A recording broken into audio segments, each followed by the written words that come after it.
అబ్బో ఇక్కడ కేజీ చీరలు కొంటే అర కేజీ చీరలు ఫ్రీ అంట. మంగళ్య షాపింగ్ మాల్ కేజీల్లో సేల్ టన్నుల్లో ఆనందం. భోగాపురం ఎయిర్పోర్ట్ క్రెడిట్ ఎవరిది? సోషల్ మీడియాలో పెద్ద యుద్ధమే జరుగుతుంది. భోగాపురం ఎయిర్పోర్ట్ని పూర్తి స్థాయిలో నిర్మాణం పూర్తి చేసింది మేమే అంటూ వైసీపీ తన క్రెడిట్ని తెచ్చుకునే ప్రయత్నం చేస్తుంది. అయితే చంద్రబాబు నాయుడే పునాది రాయి వేశాడని చెప్పేసి టీడీపీ క్రెడిట్ని తన వైపు తిప్పుకునే ప్రయత్నం చేస్తుంది. ఏదేమైనా రిబ్బన్ కట్ చేసింది ఇప్పుడున్న కూటమి ప్రభుత్వమే. కాకపోతే అక్కడ పునాది రాయి వేసింది ఎవరు అనేది ఇక్కడ అతిపెద్ద చర్చగా మారుతుంది. మనతో స్టూడియోలో ఉన్నారు పొలిటికల్ అనలిస్ట్ కేఎస్ ప్రసాద్ గారు. కేఎస్ ప్రసాద్ గారు నమస్కారం. నమస్తే అండి. భోగాపురం ఎయిర్పోర్టు పునాది రాయి వేసింది ఎవరు? దాన్ని రిబ్బన్ కట్ చేసింది ఎవరు? మహానుభావుడు రాసిన కవిత్వం ఒకటి జ్ఞాపకం వచ్చింది సార్. రాజెక్కిన పల్లకే కాదు అది మోసిన బోయిలు ఎవరు అని. అలా నాకు ఫస్ట్ టైం ఈ బీజేపీ పార్టీ ఎందుకు ఇంత దరిద్రంగా ఇంత బుద్ధి జ్ఞానం లేకుండా ఇలా ఎలా ఏడుస్తుందన్న దాని మీద నాకు తీవ్ర ఆక్షేపణ ఉంది. ఒక లెగసీస్ ఎట్లా ఉంటాయంటే పొలిటికల్ లెగసీలో ముఖ్యమంత్రులు మారచ్చు ఆంధ్రప్రదేశ్ రాష్ట్రానికి. ప్రధానమంత్రి అయితే మారలే కదా. ప్రధానమంత్రి కళ్ళ ముందు ఒక నేషనల్ ఏవియేషన్ డిపార్ట్మెంట్ తీసుకునే నిర్ణయాలే కదా ఎయిర్పోర్ట్లు. అవును. ఇప్పుడు గతంలో భోగాపురం ఎయిర్పోర్ట్ ఉంది కేంద్ర రాష్ట్ర ప్రభుత్వాల సమన్వయంతో కదా జరిగింది. ఈ ప్రాథమిక అవగాహన లేకుండా కూడా ప్రాంప్టర్ చెవిలో పెట్టుకుని నరేంద్ర మోడీ వచ్చేసాడంటే నేను ఏమన్నా నాకు అర్థం కావట్లేదు. నేను ఒక సింపుల్గా చెప్తా, ఇందులో క్రెడిట్ చోరీలు ఇవన్నీ తర్వాత మాట్లాడదాం సార్. మన రాజధాని గర్వంగా మన అందరూ చెప్పుకునేది ఇవాళ అమరావతి అని చెప్పారు. శబాష్ శబాష్ శబాష్. బుద్ధుడు విగ్రహం ఉండి అమరావతి ఎక్కడ ఉంటుంది? ఒరిజినల్గా వీళ్ళు చెప్తున్న అమరావతికి 60 కిలోమీటర్ల దూరం ఉంటుంది. అంటే వీళ్ళు ఏది చెప్పినా అది మనం నమ్మేస్తామనే జడ్డితనం కాకపోతే మనకి, అంటే ప్రజలు ఇంత జడ్డి వేదాల్లో కనబడుతున్నారు వాళ్ళకి.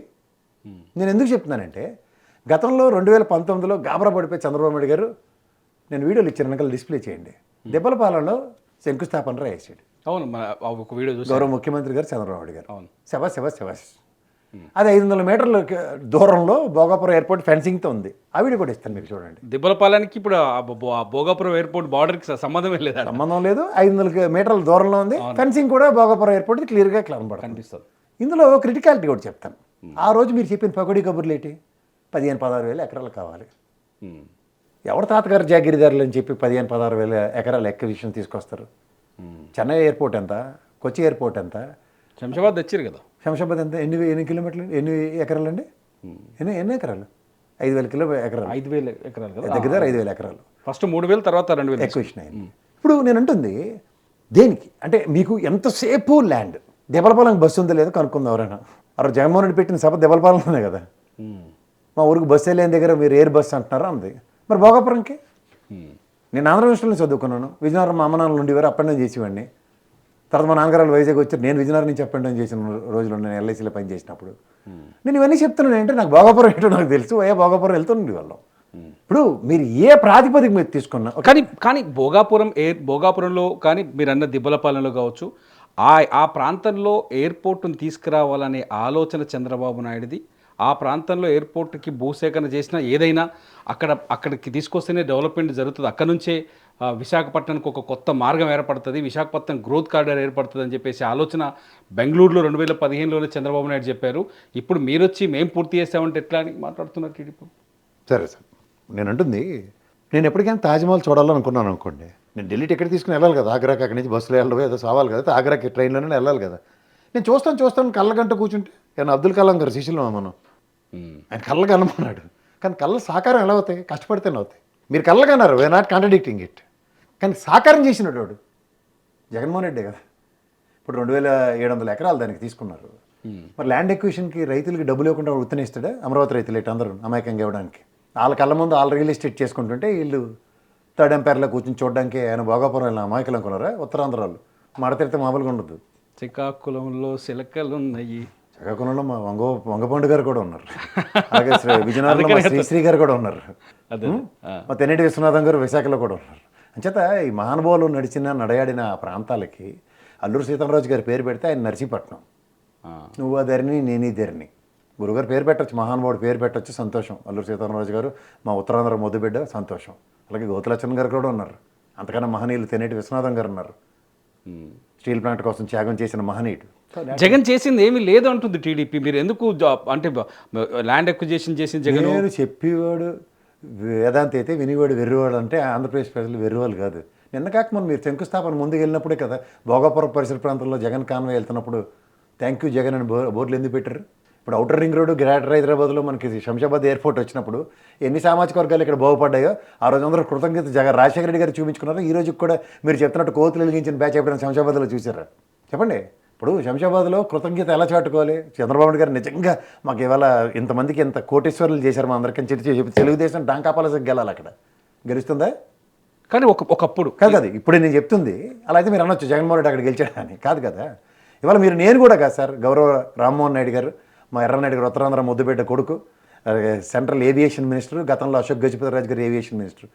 అశోక్ గజపతిరాజు గారు ఏవియేషన్ మినిస్టర్గా ఉన్నప్పుడు 2019లో గవర్నమెంట్ పోయి ముందు శంకుస్థాపన రాసినప్పుడు ఒక అనా పైసా పనిచేసేయడం ఆయన పనిచేసినప్పుడు చెప్పండి, ఆయన ఉత్తరాంధ్రే కదా. ఉదాహరణకి వాళ్ళు రామ్మోహన్ రెడ్డి పనులు ముందుకు సాగకుండా అప్పటి వైసీపీ అడ్డుకుంది. ఎన్ని కోర్టు కేసులు, అవన్నీ కేసులన్నీ రిజాల్వ్ చేసుకుంది వైసీపీ, నేనా మీరా? వైసీపీ కేసులను రిజాల్వ్ చేసుకుంది. రెండోది, ఇప్పుడు మీకు ఇంకొక హైలైట్ పాయింట్ చెప్తాను. నేను మీరు కదా సార్, మనందరం అబద్ధాలు చెప్తాను ఏదో చెప్తారు. నేషనల్ ఏవియేషన్ మినిస్టర్ ఎవరు? రామ్మోహన్ రెడ్డి గారు కదా. మొన్న లాస్ట్ ఆయన పర్యటనప్పుడు 86.13% కంప్లీట్ అయ్యిందన్నారు గవర్నమెంట్ వచ్చిన కొత్తల్లో.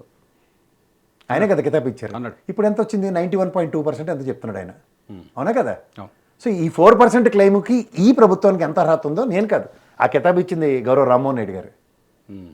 దిబ్బలపాలెం క్రెడిట్, అమరావతి క్రెడిట్ మీరు తీసుకున్నట్టే ఇది కూడా తీసుకుందాం అనుకుంటే తీసుకోండి, మాకే అభ్యంతరలే. క్రెడిట్ కాదు కావాల్సింది.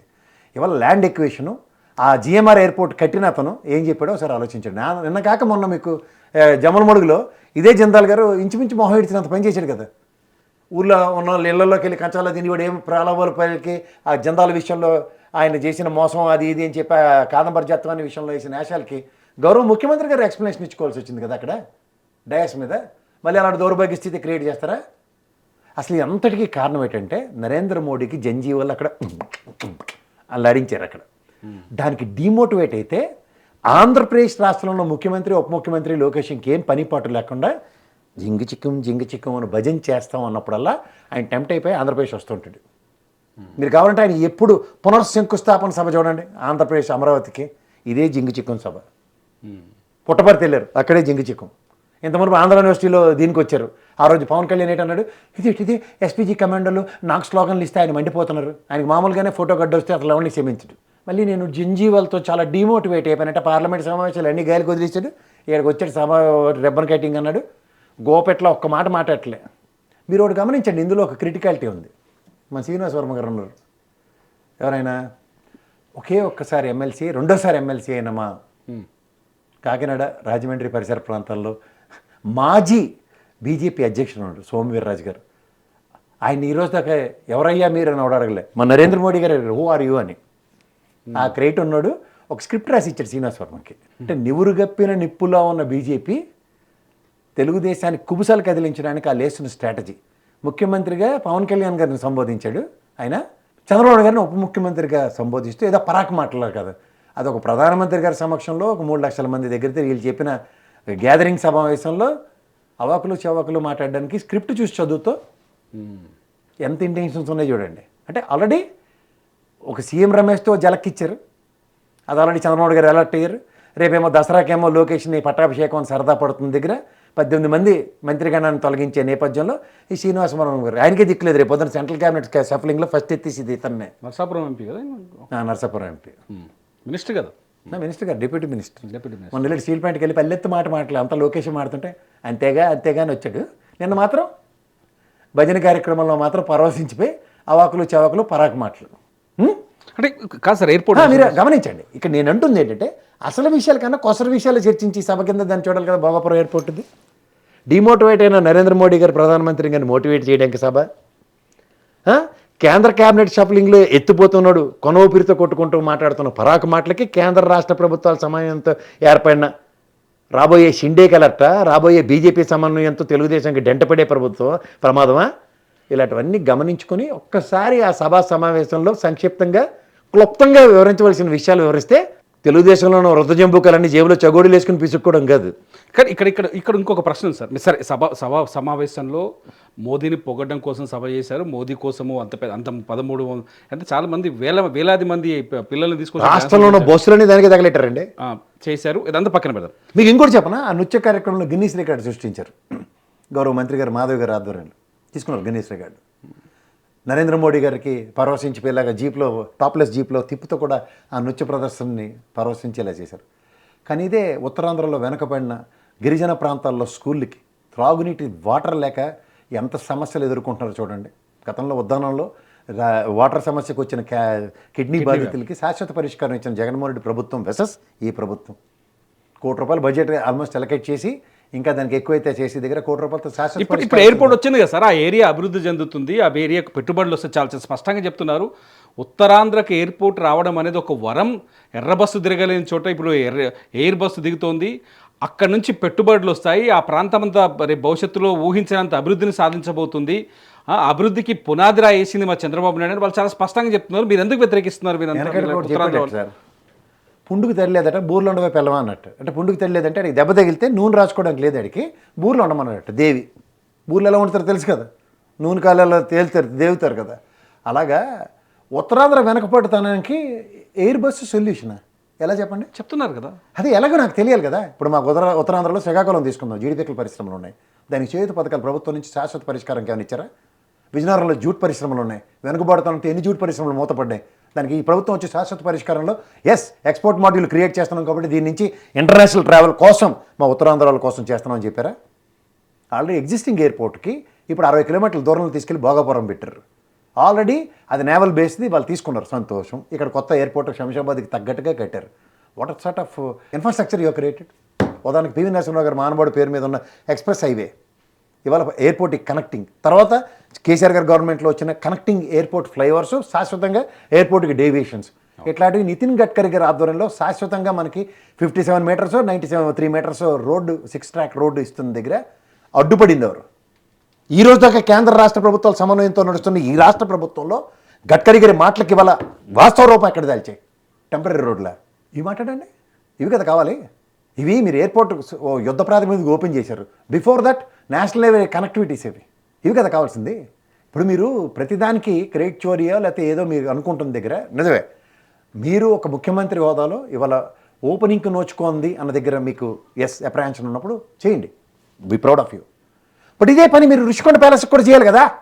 ఇక్కడ రుషికొండ ప్యాలెస్కి మాకు ఇక్కడ ఫలక్నామా ప్యాలెస్ ఉంది, ఒక గుర్రబగ్గి పెట్టండి, కింద నుంచి పైకి వెళ్ళేవాళ్ళు యాత్రికుల కోసం సరదాగా 3000 టికెట్ పెట్టండి, పైకి వెళ్ళి భోజనం తినడానికి వెళ్తారు. ఒళ్ళుపోయి కాలం వాళ్ళు చాలామంది ఉన్నారు దేశంలో. పర్యాటక రంగాన్ని అభివృద్ధి చేయండి. 2.5 ఏళ్ళు అవుతుంది దగ్గర, ఇంకా రోజు వెళ్ళి ఫోటోలు తీసుకుని వస్తున్నారు. వీళ్ళు పవన్ కళ్యాణ్ వెళ్ళి పెచ్చులుడింది తమాషాలుగా ఉందా?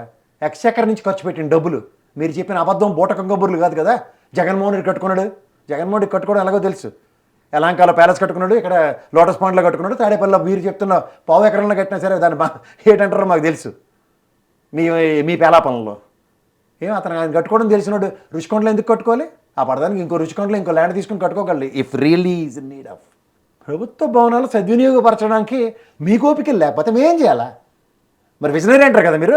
నిజమే, 86% దగ్గర కంప్లీట్ చేసిన జగన్మోహన్ రెడ్డి గారి ప్రభుత్వంలో మీరు క్రెడిట్ తీసుకోవడానికి 91% కంప్లీట్ చేశారు, దగ్గర 4% తీసుకొని క్లెయిమ్ చేసుకున్నారు. We're proud of you, I appreciate. But what about Rushikonda palace? దీనికి కూడా సమన్వయపరిచి ఎగ్జిస్టింగ్ రన్నింగ్లోకి తీసుకురండి. ఎక్స్చక్కర్కి 10 కోట్లు వచ్చింది ఈ సంవత్సరానికి, అది 20 కోట్లు వచ్చింది, 50, 90, 100 తెచ్చి చూపించండి. సంపద సృష్టిస్తామని మీరే చెప్పారు కదా. గతంలో ఇంతే అడావుడు చేసి గిన్నీస్ రికార్డ్ అని ఎట్టారంటే కొంపెత్తేస్తారు మీరు. గతంలో పోలవరం ప్రాజెక్ట్ కూడా గిన్నీస్ రికార్డ్ అని కాంక్రీట్ వేశారు, డయాఫ్రామ్ వాళ్ళు ఎత్తుకెళ్ళిపోయింది. గమనించారా తిరుమల గారు? అయితే గిన్నీస్ రికార్డుతో లింక్ పెట్టారంటే మాకు కొంపలు ఎత్తిపోతాయి. ఏ తిరుమల గారు అవునంటారు కదంటారా? కనిపిస్తుంది కదా, వాస్తవాలే కదా. అంటే భోగాపురం ఎయిర్పోర్ట్ నిర్మాణం కనెక్టివిటీ చెప్పండి సార్. శ్రీకాకుళం వాళ్ళకి ఎంత దూరం, విజయనగరం వాళ్ళకి ఎంత దూరం, వైజాగ్ వాళ్ళకి ఎంత దూరం? రాంగ్ ప్లేస్ అంటారా మీరు? మళ్ళీ నేను చెప్తున్నా, ఇంత ప్రాస్పరిటీగా ఇన్ఫ్రాస్ట్రక్చర్ క్రియేట్ చేస్తే ఇప్పుడు మనకి శంషాబాద్ 36 కిలోమీటర్లు మా ఇంటికి, మీకెంత, మీ ఊరు ఇంకా దూరం, మీకు 60 కిలోమీటర్లు. పోనీ అవుటర్ రింగ్ రోడ్ కవర్ చేసుకుంటే మీకు 40కి వస్తారు మీరు, అవునా కదా? ఈ ఇన్ఫ్రాస్ట్రక్చర్ ఉంది కదా. లేనప్పుడు మీ పరిస్థితి ఏంటి? ఇప్పుడు శంషాబాద్ ఎయిర్పోర్ట్ అప్పుడు మీరు ఓలా క్యాబ్ల కన్నా మీరు క్యాబ్స్ ఉండేవి అప్పుడు, అంత ఇన్ఫ్రాస్ట్రక్చర్ ఉండేది. కనెక్టివిటీ ఎలా ఉండేది? ఆర్టీసీ వ్యవస్థ తక్షణం బస్సులు ఎన్నేసింది ప్రతి ప్రాంతం నుంచి. ఇంకా నడుస్తున్నాయి కదా. ఇప్పుడు ఏమి మీరు ఒకటి చూపించండి. లోపల ఫోటోలు బాగానే తీయించారు. ఈ టెంకరింగ్ అప్పారావు గారులను అందరినీ తీసుకెళ్ళి వీవీఐపీ పాస్లు ఇచ్చి ఊర్లో మాటలు వేసుకుని తిరుగుతూ ఉంటారు తెలుసు కదా. గిన్నెలుగా వీళ్ళు లొత్తలు పడిపోతే మాటలు వేసుకుని తిరుగుతారు తెలుసు కదా. అలా వాళ్ళకి సోషల్ మీడియా వింగ్ ఒకటి ఉంటుంది, మాటలు వేసుకుని తిరగడం వాళ్ళ పని. మా వీధులు తిరిగివారు చిన్నప్పుడు, మాటలు వేస్తాం అని. ఆడు పొగ ఊతూ ఉండేవాడు, తెక్కడం తిప్పుతూ ఉండేవారు. ఈ పొగ ఊది బేచి 3 తప్పేల ఛానళ్ళు పేపర్లో కవయిత్రి మొల్ల ఉంటుంది వాళ్ళకి టక్ టక్ టక్ టక్ టక్ 2 చేతులతోనూ రజనీకాంత్ గారి సంతకాలు పెట్టినట్టు రాసేస్తారు. ఇవి కాదు కదా ప్రజలకు కావాల్సింది. అయితే వీళ్ళు సింగపూర్తో ఒప్పందం చేసి విజయవాడకి తెచ్చారు చూడండి. ఇన్ఫ్రాస్ట్రక్చర్ వస్తారేమో రేపు పొద్దున అటువంటి ఇవాళ పరిస్థితి చెప్పండి సార్. సచ్చినోడికి సారి కావాలి మాకెందుకు? ఇప్పుడు విశాఖపట్నంలో దిగి గోపెట్ల వైఎస్ జగన్మోహన్ రెడ్డి ఎయిర్పోర్ట్ పూర్తి చేసి ఉంటే ఇన్ఫ్రాస్ట్రక్చర్ కూడా డెవలప్ చేసి ఉండేవాడు. ఆబ్వియస్లీ ఆ రోజు నితిన్ గడ్కరీ స్పీచెస్ మీరు వినండి ఒకసారి. నితిన్ గడ్కరీతో సమన్వయ పరిస్థితి కానీ రిబ్బన్ కటింగ్ ఉండకపోయింది. నరేంద్ర మోడీ సమక్షంలో చెప్పాడు, నాకు మీతో ఏటొద్దు సార్, నా రాష్ట్ర ప్రయోజనాలు నాకు ఇంపార్టెంట్, నాకు అధికారం ఇంపార్టెంట్ అనుకుంటే జగన్మోహన్ రెడ్డి కథ వేరేగా ఉంటుంది. అధికారం ఉంటేనే ఏదైనా చేయగలం అని తెలుసుకుంటే బాగుంటుంది. ఆయన అధికారం లేకపోతే అపవాదులు మేడమే. అధికారం అంటే ఫైనల్గా ఎవరికి వస్తుంది అంటారు? భోగాపురం ఎయిర్పోర్ట్ క్రెడిట్ ఎవరికి వస్తుంది అంటారు? నేను అక్కర్లేదు సార్, మీకు ఒకటే మాట చెప్తాను. ప్రజలు అంతిమ న్యాయ నిర్ణేతలు, నేను ఎప్పుడు కంక్లూజన్ ఇలాగే ఇస్తాను. వాళ్ళకి తెలుస్తుంది ఈ భోగాపురంలో వస్తే ఏటైంది అన్నది వాళ్ళు ఆలోచించుకోరా. లేదంటే శ్రీకాకుళం నుంచి అలో లక్ష్మణ అని బయలుదేరి వస్తాడు వాడు ఎయిర్పోర్ట్కి. ఉదాహరణకి అమ్మయ్యా నాకు కొత్త రోడ్ జంక్షన్ నుంచి అవతల పక్క దిగితే ఎయిర్పోర్ట్ వచ్చి దగ్గర ఆ సుఖం ఎలాగుంది. ఇప్పుడు భోగాపురం లోపలికి వెళ్తే ఏ సుఖం ఉందో తెలియకుండా ఉంటారు వాడన్నా. చూద్దాం సార్, ఇంకా మొదట్లోనే ఉగ్గుపాలు పోసే రోజు బిర్యానీ కథలు మనకెందుకు. నేను నా క్వశ్చన్ ఒకటి, ఎందుకంటే మొదటి నుంచి జరుగుతున్న విషయం క్రెడిట్ ఫైట్లో చాలా పెద్ద విషయం ఏంటంటే ఎర్ర బస్సు రాని చోటుకి ఎయిర్ బస్సు ఎందుకు అని అన్న జగనే ఇవాళ నేనే ఎయిర్పోర్ట్ పూర్తి చేశాను. ఎర్ర బస్సు రాని చోటు ఎయిర్ బస్సు వచ్చింది దెబ్బలపాలెం వస్తే అద్భుతం. కానీ భోగాపురం కనెక్టివిటీ ఉంది, కానీ నువ్వు చేయవలసింది ఇన్ఫ్రాస్ట్రక్చర్ డెవలప్మెంట్. అది స్టేట్ గవర్నమెంట్ ప్రివిలేజ్ ఏది, సెంట్రల్ గవర్నమెంట్తో సమన్వయం ఏది. మీ ఇద్దరే కదా జోడెద్దు కూడా అని చెప్పి మా ప్రాణాలు తినేస్తుంది. మే ఆతే వక్త్ బోత్ తక్లీఫా ఉటాకే ఆయాం. ఎందుకంటే ఫ్లైట్ దిగాడు కాబట్టి నరేంద్ర మోడీ ఆ మాట చెప్పలేడు. రోడ్డు నుంచి వచ్చిన మంత్రుల్లో రామ్మోహన్ రెడ్డి వచ్చాడు కదా. నేను నితిన్ గడ్కరీ గారితో కూర్చుని రేపు దీని మీద నేను ఆ 6 ట్రాక్ రోడ్డుకి నేను ఏం చేయబోతున్నాను చూడండి. ఇలాంటి స్టేట్మెంట్స్ ఏమైనా ఉన్నాయా? ఇవి కావాల్సింది. మాకు రామ్మోహన్ నాయుడు గారికి ఒక డమ్మీ పదవి ఇచ్చారు, మా ఉత్తరాంధ్ర మీద బిడ్డ ఎర్రనాయుడు గారు అబ్బాయికి. ఎయిర్పోర్ట్ అయింది కాదు, ఫ్లైట్లు అయినవి కాదు, యజమాయిషి మాత్రం అయింది. ఎవరి మీద అజమాయిషి చేస్తాడు? మన ఇంటి కూడా ఆడికి సినిమా చూపించడానికి. మీరు గమనించారా? మాకు ఖాళీ లేదు సార్, కుదరదు అంటే ఏమీ చేయలేని నిస్సహాయ స్థితిలో కేంద్ర ప్రభుత్వం ఉంది. రామ్మోహన్ రెడ్డి గారు ఉన్నారు. ఇంకొక విమర్శ కూడా ఉంది సార్, అంటే మీరు ఉత్తరాంధ్ర ప్రాంతానికి సంబంధించిన వారు ఆ ఏరియా, నా ప్రాంతానికి సంబంధించిన అంటే చదువుకుని నాకు విద్యాభిక్ష పెట్టిన ప్రాంతం అది కదా. ఆ ప్రాంతం మీద పట్టున్న వాళ్ళు అసలు విశాఖ నుంచి ఎయిర్పోర్ట్ని 50 కిలోమీటర్ల దూరం పెట్టడమే పెద్ద తప్పు అంటున్నారు. దీన్ని ఏం చెప్తారు మీరు? నడిబోడ్లో పెట్టలేరు కదా సార్. అంటే అంత దూరం అవసరం లేదు, కొంత ల్యాండ్ అక్విజిషన్ తగ్గించుకొని కొంచెం ముందుకు తీసుకురావాలి. అది ఇంకా తగ్గించాడు కావట్లేదు. ఆ 16,000 ఎకరాల ఇంటికి వెళ్ళి సముద్రంలోంచి వెళ్ళింది డెక్కేసుకుని లేదు. That is a beautiful decision, I'm not contradicting it. But connectivity central గవర్నమెంట్ది మనం చేతులారే క్రూషియల్ టైంని వేస్ట్ చేసుకున్నాం. ద పేస్లో ఇది నడుస్తున్న వేగానికి కేంద్ర ప్రభుత్వ సమన్వయంతో నేషనల్ హైవే కనెక్టివిటీ అయిపోయి ఉంటే it's a matter of fact. ఒకప్పుడు జగన్మోహన్ రెడ్డి గారు సంబంధించుకున్న దగ్గర వీళ్ళు ఇప్పుడు జోడెద్దుబోలే కదా. అవును, వీళ్ళతో ఎందుకు కట్టలే అంటే బీజేపీ వాడు అధికారం అనే నెపం పెట్టి అధికార దాహం ఉన్నోడిని తొక్క తీసేస్తున్నాడు. చంద్రబాబు గారు పవన్ కళ్యాణ్ బలైపోతున్నారు. జగన్మోహన్ రెడ్డితో అలా పప్పులు ఉడకలేదు. ఈ తేడా తెలుసుకోండి ప్రజలు, అంతకన్నా ఇంకేం అక్కర్లేదు. చూద్దాం సార్ ఈ వారం ఎంత దూరం పోతుందో. ఇది మొత్తానికి భోగాపురం ఎయిర్పోర్ట్ మీద కేఎస్ గారి విశ్లేషణ. చూద్దాం, భోగాపురం ఎయిర్పోర్ట్ క్రెడిట్ సొంతం చేసుకోవాలంటే దాని చుట్టూ ఇన్ఫ్రాస్ట్రక్చర్ కూడా డెవలప్ చేయాల్సిన బాధ్యత, ఆలోచన ప్రభుత్వానికి ఉండాలంటున్నారు కేఎస్ గారు. చూస్తూనే ఉండండి CCTV. నా పేరు తిరుమల.